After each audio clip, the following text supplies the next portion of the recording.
Hello, my Bill 5000 Nation. How's everyone doing today? Hopefully, everyone's having a great day. If not, I hope it gets better from here. All right, we are back with another That chapter. This one is titled The Twisted Case of Pete Coones. That's right. So, let's go ahead and get into the story. Go ahead, turn the lights down low, put on something comfy, come up with something special. Let's get creeped out. I have a feeling it's going to be creepy. It's just a creepy name. Creepy. Creepy. Hey you, and welcome. My name is Mike, and in this whole video we're gonna look at a few things, as we tend to do. One being a phone call, so look forward to that. Two being a guy named Pete, and three being a plot described as Machiavellian. So sign me up. Mustache twirl time, can't grow one. We're going to Kansas City today, not the one not in Kansas, the one that is, which is not confusing at all. And we'll look at a story that took over a decade to resolve. And Over a decade to resolve? Holy shit. That's a long freaking time. I don't care who you are. 10 years to solve a crime? when it did resolve, it did so in, kind of a poignant way. It's bananas. So, let's give it a go.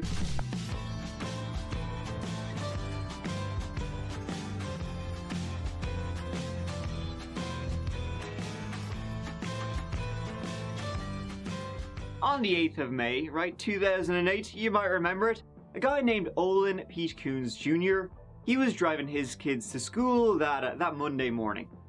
Pete, born in 1957, was a family man, proud husband to Dee, and dad to 5 children. 2 of them were in the car, Melody and Ben, and Pete was very happy to spend a little extra time with his son and daughter as he drove them to school. This seems like a nice story. What happens next? Oh god. It does seem like a nice story. I don't want it. Let's end it there. Mike, listen. Let's be crazy. Let's think outside the box here. Let's have a happy ending. Let's just stop there. Let's do it. Let's do it, bud. That particular morning, as he was driving through the streets of Kansas City, Kansas, he was pulled over by the police, by the popo, who were armed to the teeth. Pete was arrested. Arrested for a double homicide, if you can believe that. Mondays, am I right? What? See, in the early morning hours of the day before, a call had been made to a woman's mother, telling the mother that Pete, he was in the house and he was gonna kill her and her husband. The mother then got someone to call the police, and they rushed over. They rushed over to find this woman and her husband murdered. They had been shot to death. A husband and wife are found murdered in their Kansas City, Kansas home. Tonight, police have one person in custody, but the investigation isn't over yet. Peggy Bright is live where it all happened, 78th and Speaker Road. Peggy. Well, Jerry, police got an anonymous call around 2:30 this morning to come to this little tan home you can see behind me. When the officers got here, they found the man and the woman were shot to death. You don't say shot to death, right? Now, do we know what kind of gun was used? Do we know if it was a gun at all? What was he shot with? How was he shot? What was it? Was it mafia style? Is there anything you know, Pam? Pam. We've lost Pam. We've lost Pam, folks. Pete had been married to his wife Dee for almost 30 years, and as I said, together, they had 5 kids. He had worked for the US Postal Service, and now they were saying he had gone postal. He was arrested. I mean, there is a reason why it's called going postal, people. There's a reason. Sorry to offend any mail carriers out there. There's a reason it's called going postal. For a double homicide. He was arrested for the murder of the Schrolls. Kathleen Schroll, she had worked in a credit union in Kansas City. Carl Schroll, her husband, he was a little bit older than his wife, and he was retired. Now, there were no signs of forced entry to the home. No busted-in door, no broken windows, anything like that. There wasn't any kind of big mess either, like someone had made shite of the place. A .36 revolver was found right next to Kathleen's body. And when the police rocked up that early morning, they thought that, upon entering, Kathleen had killed her husband and then herself. A murder-suicide. That was a conclusion the police had come to, within 15 minutes of being in the house and seeing what they had seen. That's what the goo told them. Kathleen and her husband Carl had a daughter. Well, she was Carl's stepdaughter. Did he say that's what the goo told them? Kathleen and Carl had met when she was 10 years old, and they had a granddaughter. They had actually been at these Scrolls earlier that night, the night of the murders, and had been planning on staying. Then Kathleen told her daughter that her and the hubby weren't getting on at the moment, so best leave it for tonight. When she was informed of what happened to her parents, that police initially suspected it to be a murder-suicide, she was shocked. I would Set a imagine. vote for her parents. For Kathleen to kill her husband and then herself? No. Also, Kathleen was shot in the back of the head.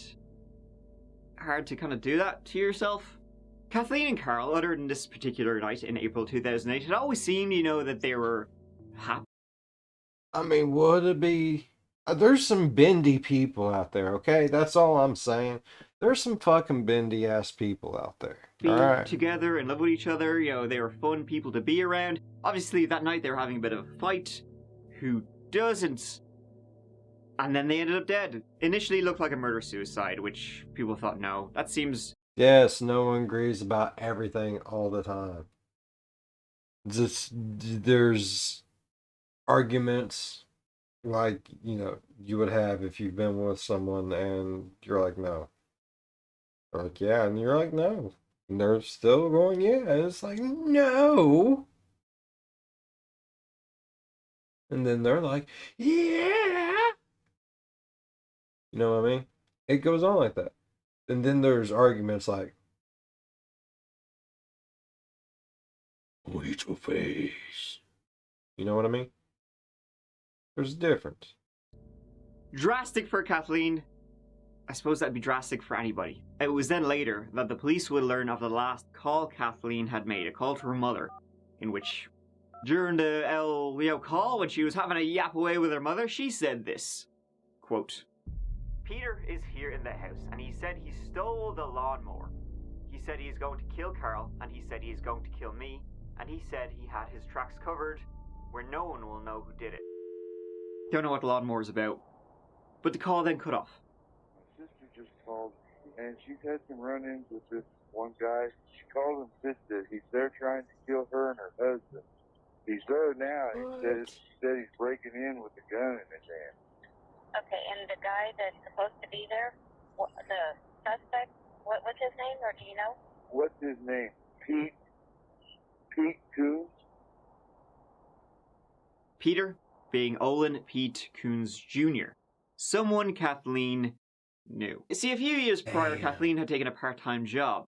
Aside from working in a credit union, she would look after the elderly. And one of the fellows she was looking after was Olin Coones Sr., Pete's dad. What the fuck? Olin Sr., a widower, had been in his 80s, suffering from dementia when Kathleen had been his carer. When his wife, Norma, had died, he had given Kathleen some of her jewellery. And then, when he himself passed away in January 2007, she had been the beneficiary of his life insurance policy, and she also got his house. Olin Sr. only had one child, and that was Pete, but Kathleen would say that Pete, he'd been a drug user or some shite, so he got nothing. Things are beginning to become a little clearer. Now, Olin and Kathleen, apparently it wasn't just, a carer-caree relationship. They had quite a close one, father-daughter kind of style. But then when he passed away and he left everything to his carer, Kathleen, that then began a bitter legal dispute between Pete and Kathleen. How bitter? Well, what happened at 2:20 a.m. on the 7th of April will give you an idea. I would imagine he would be really pissed off. I would imagine. Oh no, my parents are dead. But on the bright side, I'm getting a buttload of money. No. Going to the nurse. Oh, that's fine. I'm getting a house. I don't have to ever worry about being homeless. No. That goes to the nurse. What do I get? A bill from the nurse. Then your head explodes. Before that, they did not get on well. A few days before the shooting, they had gotten into a verbal dispute at a shop, and Kathleen even thought Pete had stolen all the plumbing out of the house Olin Sr. had left her. How are you supposed to take a dump now? But it looked like the legal battle was coming to a close. Shit's getting deep here, Mike.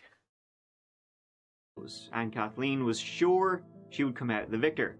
Not today, Pete said. Sorry. So police were at the scene after they'd been called and found both Kathleen and her husband Carl. Then Kathleen's mother, she rocked up, she tells me, oh, she just called me, she said it was a guy named Pete was in the house and he is the one who killed them. So that immediately then, what looked like a murder-suicide quickly became a double homicide. Damn. And so it was the next morning, the 8th of April, as Pete was driving his children to school, they arrested him. The police then searched his house, his computers, his everything. His I looked out the window and his everything. I didn't get a chance to clear my browser history. What do I do? Can someone do it for me? Oh, what if it? What? It was Mr. Ballin, wasn't it? Or that chapter? Was it that chapter? It was someone. Hell, it could have been fucking called. I don't know. We watched so many different things. Well, one of them, dude called someone to have him go and clear his browser history and all kinds of other shit. It was great. there were all the police cars lined up on the street and other vehicles. It was a shocking sight to the people who live around here. Police swarming around the home of 64-year-old Carl Schroll and his 45-year-old wife, Kathleen Hadley Schroll. That's they got a thing for older dudes, don't she? She rocking the orthopedic bed. I ain't judging her. I mean, she do what she do. Damn. The Schrolls' next-door neighbors knew them well. Off camera, they told us they were wonderful, kind people, great neighbors who were always there for others. They also had a young granddaughter who visited frequently. The neighbors had no indication of trouble within the home, and police were never called here before. That's why their murders are so mind-boggling, even with the news that one person has been arrested. His family, his wife, she said he'd been home all night. She could hear him snoring as he slept beside her. He'd gotten up maybe once or twice to go take a leak. That was it. He hadn't gone anywhere in the middle of the night. Their protestations fell on deaf ears, and he was charged with 2 murders. Pete went on trial about 9 months later, in January 2009. The motive was the hatred he had for her. That she... Oh. Say this in the utmost seriousness. I'm gonna go ahead and say it. I get up out of bed all the time to go to the bathroom. Come back to bed, lay down in bed. Old lady be like, "You slept good last night." I slept alright. I got up a couple times. No, you didn't. Yeah, I did. No, you didn't. I was failed. You get up. No. Evidently, you don't, because I went to the bathroom. Just because they swear up and down.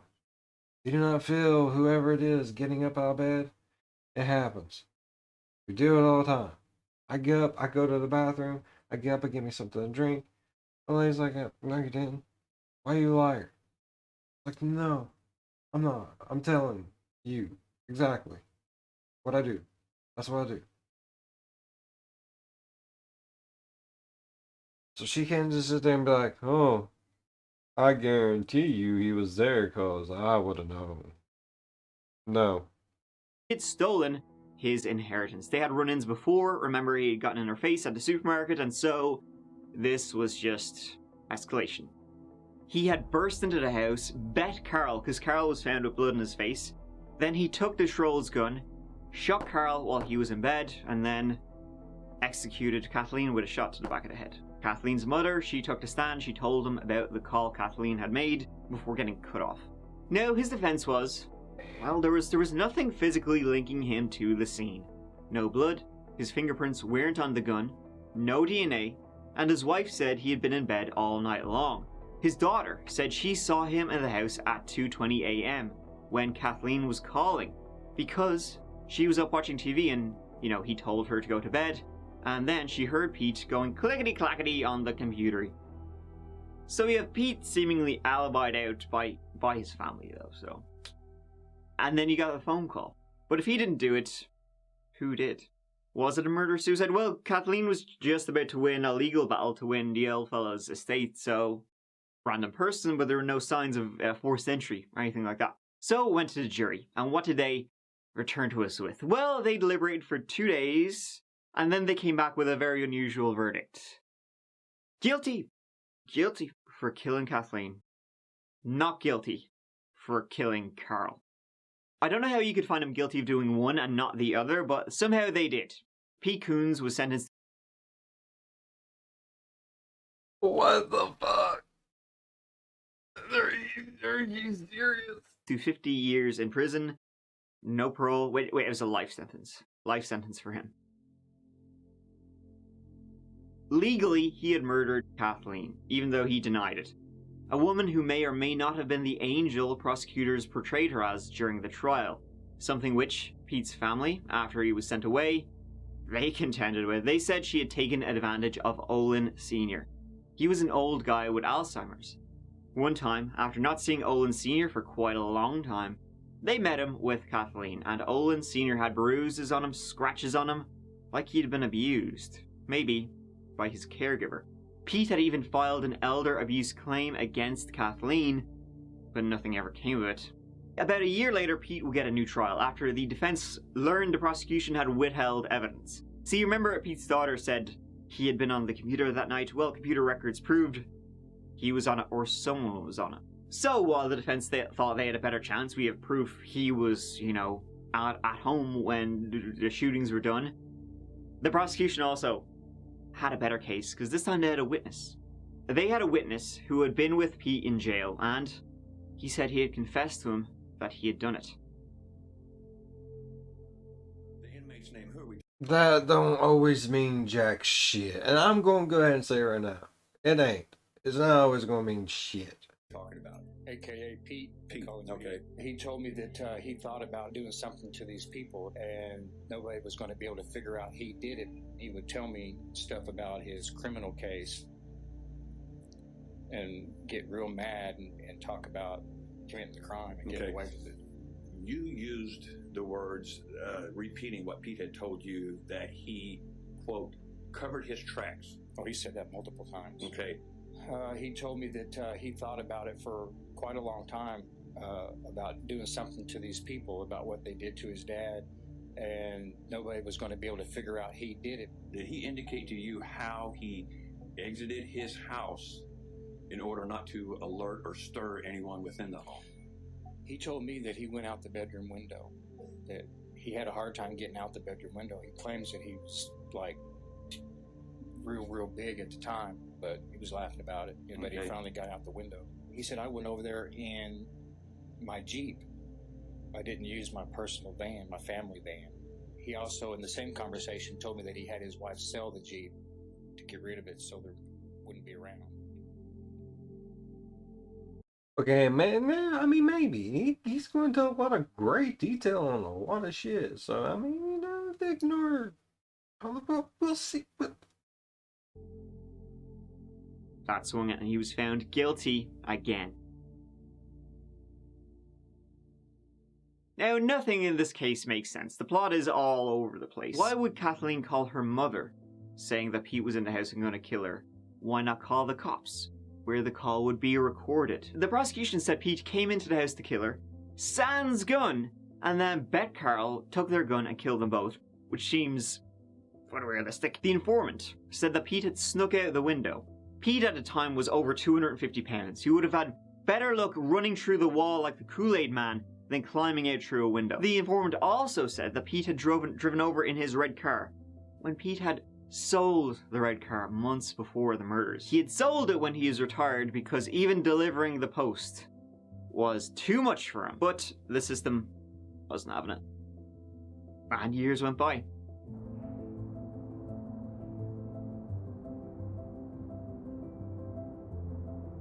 Years until 2018, when a new...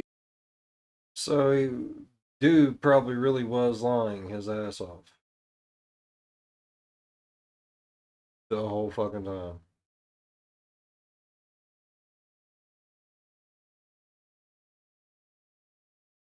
Oh, that makes me feel so awful.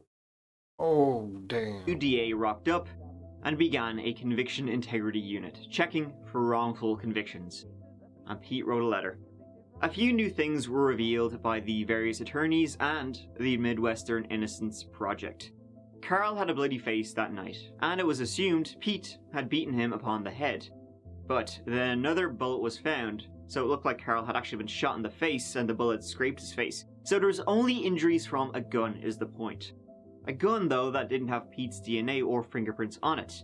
But it did have Kathleen's. On her left hand was found to be gunshot residue. The jailhouse informant would later admit he had lied. He had lied, hoping to, get a reduced sentence. And it would also come out later that the prosecution had forced him to confess. They knew he was like an untrustworthy witness, but they had forced him to testify and threatened him that they would give him more years if he didn't. And then... Hold on. My brain is fizzling, just ever so slightly. Let's break this down real fast. So, lady who everyone thinks is Angel probably ain't as angelly as what everyone thinks. End up weaseling her way into Daddy Warbucks' loving graces. Son gets kicked to the side, has a family, living life, and someone kills these people. Or she killed herself and then went and murdered him, or, he murdered himself, then went and killed her, whichever way it works. So, they blame old dude, because, number one suspect, gets charged with it, gets put in jail for a while. Someone in jail wanting to get a deal gets fucking literally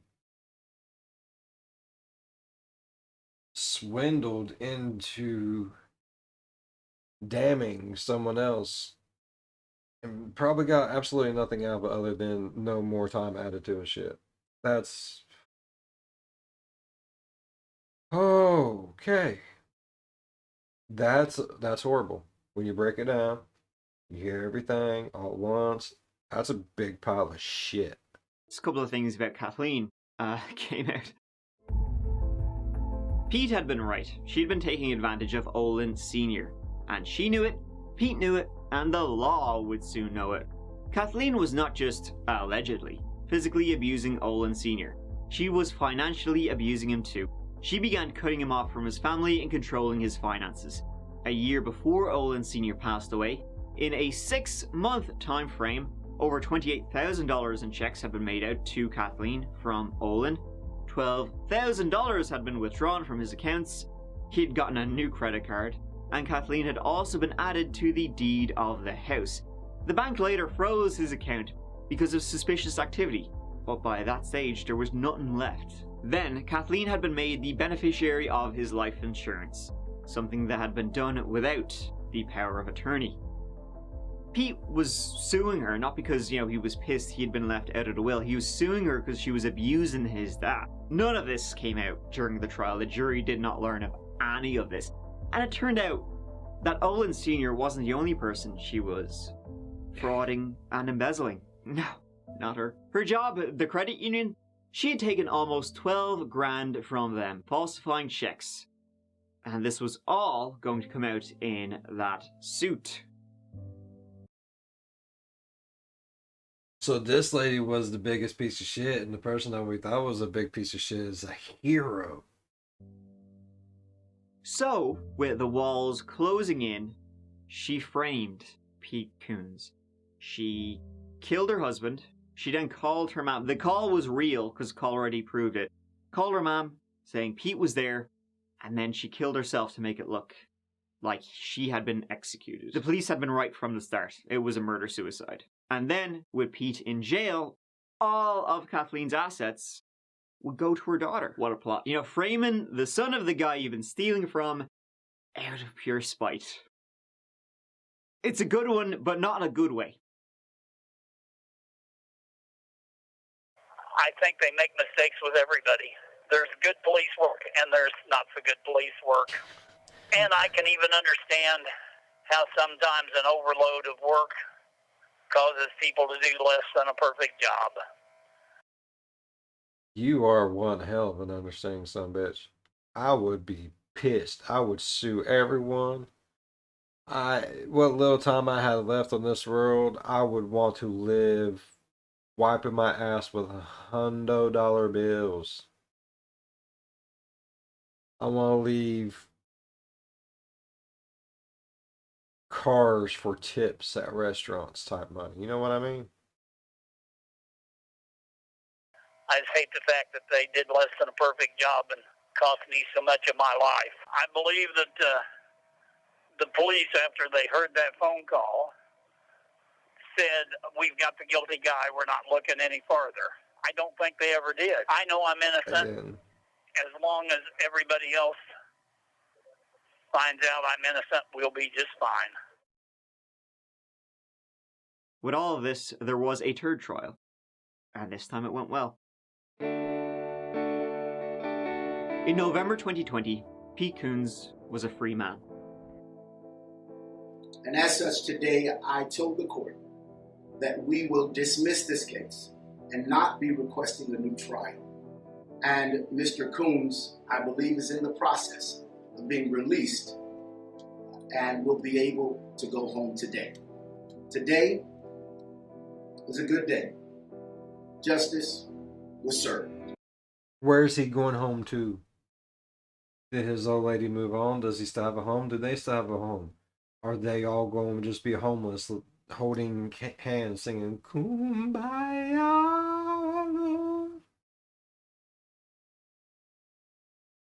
You've ruined this man's life for however many years. Bless me. And now you're just going to act like it's what the hell ever. Oh, you can go home. This is a good day. I have no home to go to. I have no job. I have no money. I no longer have a fucking family. I have nothing. You're letting me out someplace where I can at least eat and sleep. For I don't hate anybody. I don't,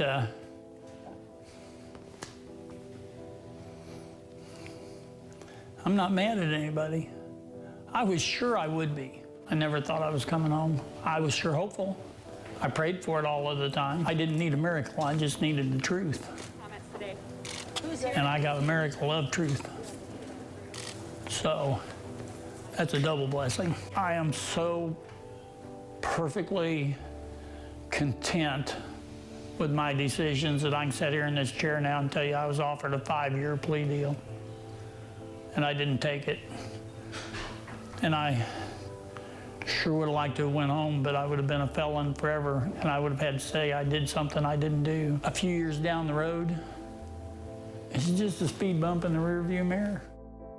But by that stage, he was a sick man. He had cancer.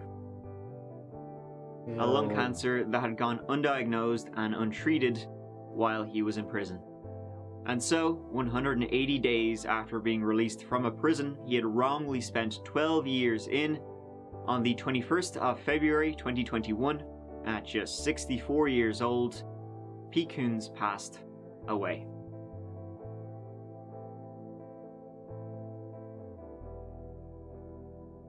Kathleen was a fucker. Murdered her husband, then offed herself, and did it in like a back of the head way to make it look like somebody else had done it. Framing the son of the guy. I told you, there's just extra bendy people. Oh, this is fucking awful white.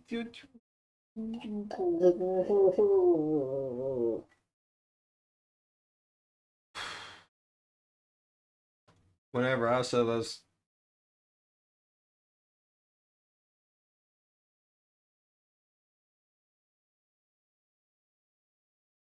I did not know. I didn't know. This dude's life got ruined by this piece of shit right there. Oh my god. Killed her husband, killed herself, made it look like old dude. Old dude goes to prison. Gets denied, gets denied, gets denied, gets denied, gets denied, gets denied. Then gets released to die. Like approximately 6 months after he gets out. At least he got to die a free man. An innocent free man. That's cool. Yeah. That's fucking shitty though. She had been stealing from as a final middle finger. Pretty dark. And I'm sure if she was watching from beyond the grave, she was delighted that he ended up spending 12 years behind bars for a crime she committed. 12 years. Sad story though for P2. After all that, he only got a few months with his family and he was off again. Hard to believe shit like this is real. And as we see in the stories we talk about here on that chapter, time and time again, if you told me this like out of a novel or something, you'd laugh at it. Is it a good thing or a bad thing that truth is stranger than fiction? It's a thinker. Thank you so much for watching. Thank you, Mike. He's right though, man. If you would have just told me that, I wouldn't have never thought it was a real story unless told otherwise. Like if someone just told me that, I figured it was something that was made up, or like some creepypasta shit. Just stuff that people says. Stuff that people says, okay? They says things all the times. But no, I wouldn't have never that sound.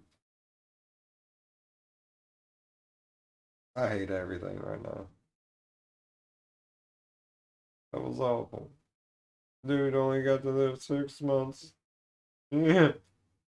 Come on. Alright, I really enjoyed that. Thank you, Mike. Like, you always come in, like, balls a swinging. He does.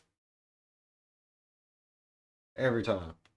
Alright, if y'all enjoyed this video as much as I did, please leave a thumbs up. If you're a fan of the spooky, scary, strange things that just traumatize you for life and end in a completely different way than the way you think it's going to end, and then your mind melts ever so tenderly, and then you wake up in the next morning in a bunch of just brain goo because your brain melted ever so tenderly overnight, and now you're just a walking zombie with brain goo leaking out your ears, think about subscribing. We might be able to help you with that. I know, it went on for a minute. It happens. As always, be good to one another. I'll see you in the next one. Bye-bye. Oh, God. Also, oh,